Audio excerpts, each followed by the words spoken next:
Good evening. Now the summer's pretty well over and the children have returned to the dull old school curriculum, boozing, smoking pot and burgling other people's houses, if reports from Dartington Hall are to be believed, you might suppose that the recent spate of kiddie films would be coming to an end. You know the kind of movies I mean, Return of the Jedi, Superman 3 and Octopussy, which are great fun, but don't exactly provide food for the mind. After all, the most adult thing about Octopussy was the double entendre in the title, and even that was calculated to make the least militant of feminists grind her teeth and leap up and down in impotent rage. So the question is, with autumn coming on, can it be that grown-up movies will start creeping back into the cinemas? Well, yes and no. On the one hand, we have the Anglo-Japanese production Merry Christmas, Mr. Lawrence, and a reissue of Visconti's The Leopards, produced by an Englishman, Jeremy Thomas, and directed by Nagisa Oshima, who also made In the Realm of the Senses and Empire of Passion.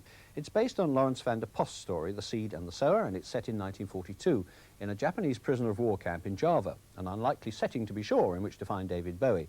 But he indeed is the star, along with Ryuichi Sakamoto, his direct counterpart on the Japanese pop scene. At this point, however, I should stress that anyone expecting a rock musical is going to be bitterly disappointed. The film's been described as the thinking man's version of The Bridge on the River Kwai, and I go along with that. Sakamoto plays the commandant of the prisoner of war camp, and Bowie is a British officer who's been captured in Java and sentenced to death.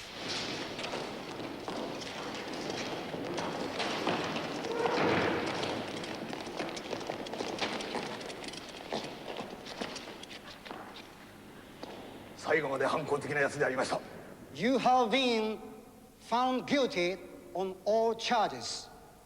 The sentence will be carried out without delay. Jimmy! I don't need any help. I've practiced walking for years.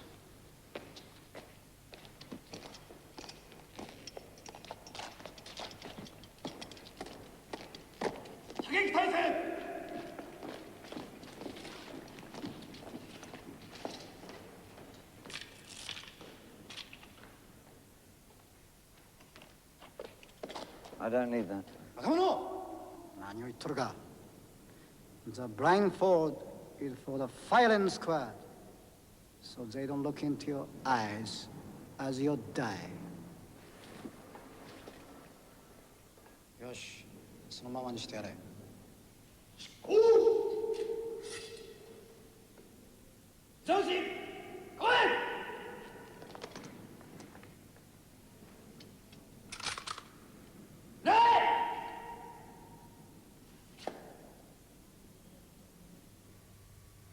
Now that happens in the first reel, and you don't really think David Bowie's going to disappear that early in the film, do you? Of course you don't, and nor does he.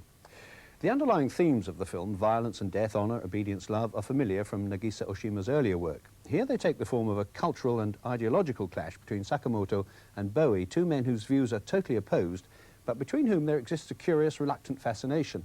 It's based in part on strong feelings of guilt, which each brings with him from the past, but also on an implicit homosexual attraction that's beautifully understated both by the director and the actors.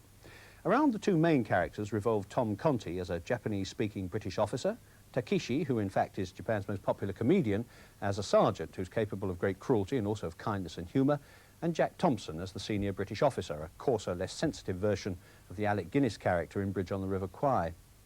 Tom Conti's role is crucial because he alone among the Britons understands the Japanese mentality. He acts almost as a narrator, and through him we too begin to understand that the Japanese brutality towards their captives is not merely sadism for its own sake, but stems from a much deeper national attitude towards discipline and, above all, honour.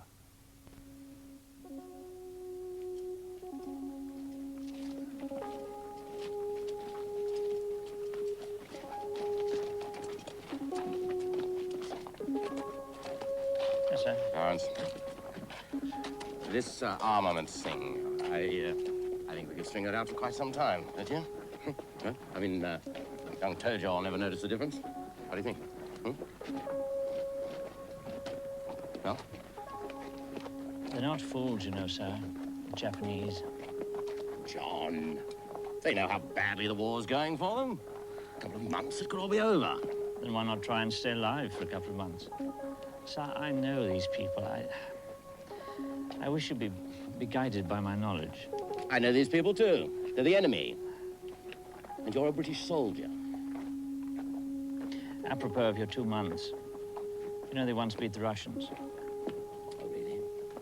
What school did you go to? Winchester.